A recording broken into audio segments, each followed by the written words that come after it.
আজকে আমি এই আম দুটোর কীভাবে তৈরি করব দেখুন জেলি আপনাদের দেখাবো। তো এটা একদম মিশে যাওয়া মতো পাতলা একদম যে জেলিটা হয় সেটা হবে না, এটা আমি গ্রেটারে গ্রেট করে করব। তো সাথে থাকুন আর দেখুন কীভাবে আমি তৈরি করছি।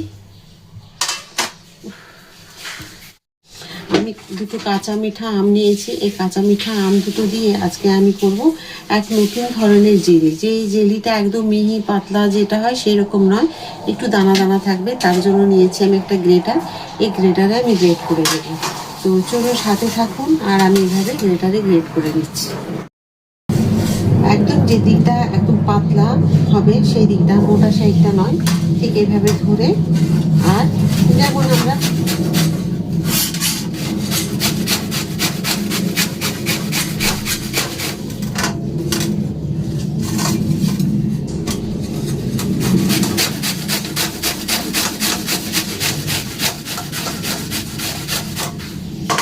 এই যে এইরকম হবে, এইভাবে আমি পুরো দুটো আমকে ঠিক গ্রেট করে নেবো।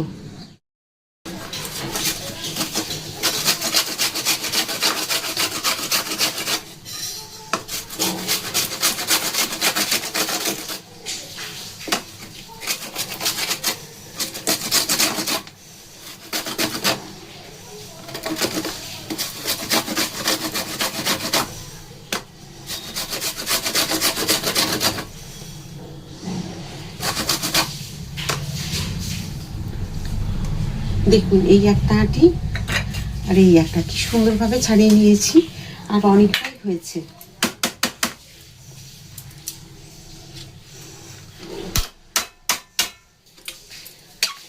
দেখুন আমি যে এই জেলিটা করব তার জন্য এখানে আমি 3 চামচ দিয়ে দিয়েছি সাদা তেল, আর এখানে নিচ্ছি দুটো এলাচ আর একটুখানি দারচিনি আর কয়েকটা হচ্ছে গোলমরিচ একটু বেশি করে। এই যে দেখুন এগুলো নেব এখানে। তেল বেশ ভালো ধোঁয়া চলে আসবে, এগুলোকে আমি হাওয়া দিস্তে একটু কেটে করে নেব।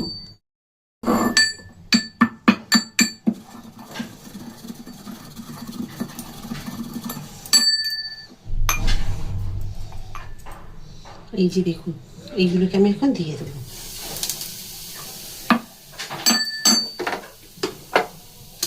এরপর দিয়ে দেবো আমগুলোকে।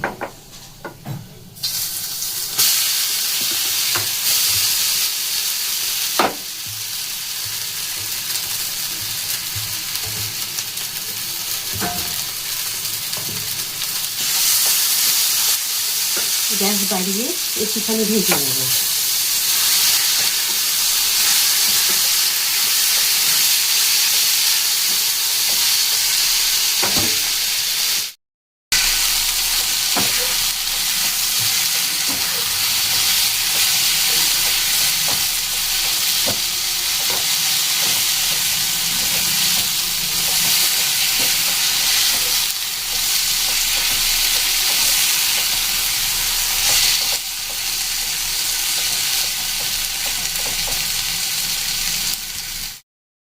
দিয়ে দেবো 200 গ্রাম বাতাসা।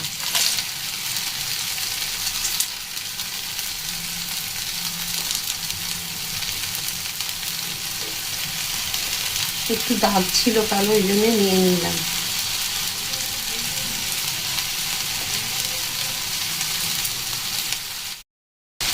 সাথে দেবো আর একটু চিনি।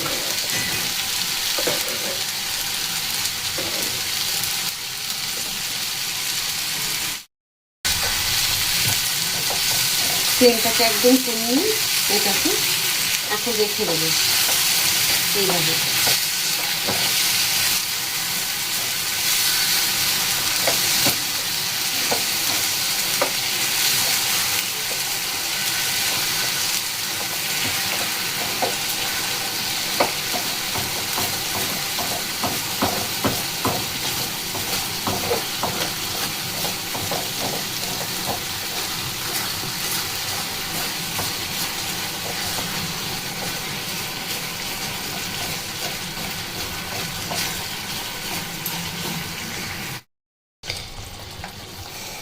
এখানে দেবো 1 চামচ বিট নুন।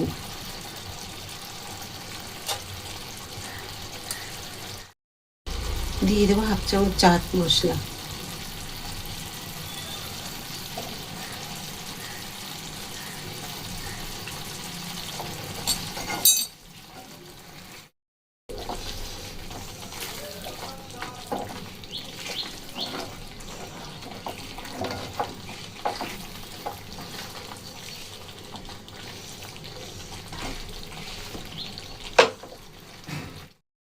হাফ চামচ দিয়ে দিলাম ম্যাগি মশলা।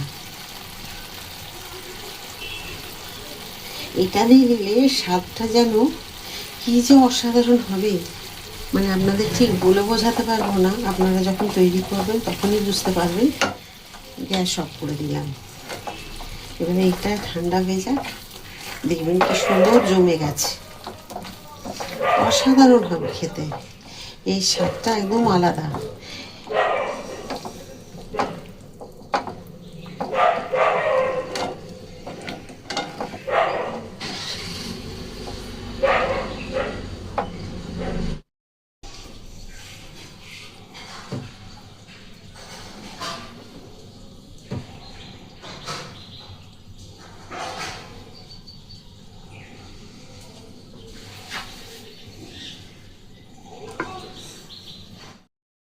দেখুন পুরো কমপ্লিট গ্রেটারে গ্রেট করা আমের জেলি।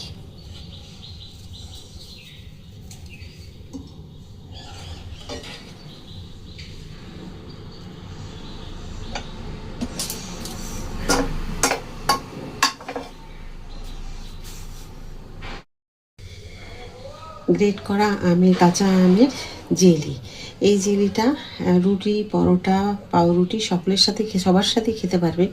খুব টেস্টি হবে খেতে। আমি যেভাবে তৈরি করলাম, একবার তৈরি করে অন্তত ঠান্ডা করে বেশ ভালো করে ফ্রিজে রেখে দিন, সুন্দর থাকবে। আর বাচ্চাদের সাথে পাউরুটিতেও দিতে পারবেন, মাখিয়ে খুব ভালো লাগবে। তো কেমন হয়েছে কমেন্ট করতে ভুলবেন না। এই জেলিটা যদি ভালো লেগে থাকে একবার তৈরি করে অবশ্যই খাবেন। কাঁচা আমের জেলি গ্রেটারে গ্রেট করে আমি যেভাবে করেছি, একবার আপনারা তৈরি করে অনেক দিন রেখে দিন। বাইরে রাখলে একটু রোদে দিয়ে রাখবেন, ফ্রিজে রাখলে রাখতে পারেন। তো এই জেলি কিন্তু রুটি, পরোটা, পাউরুটির সাথে মাখিয়ে সুন্দর লাগবে খেতে, অনেক দিন পর্যন্ত থাকবে। আর এই জেলি যদি একবার খেয়েছেন, বাজার থেকে কিনে আনার ইচ্ছেটাই থাকবে না, কারণ খুব সুন্দর হয় খেতে। একবার তৈরি করে দেখুন, যদি ভালো লাগে তো অবশ্যই লাইক, সাবস্ক্রাইব আর শেয়ার করে দেবেন। আর ফেসবুক থেকে দেখলে ফলো করে দেবেন। আবার একটা নতুন রান্না নিয়ে চলে আসবো। সবাই খুব ভালো থাকুন। রাধা রাধা।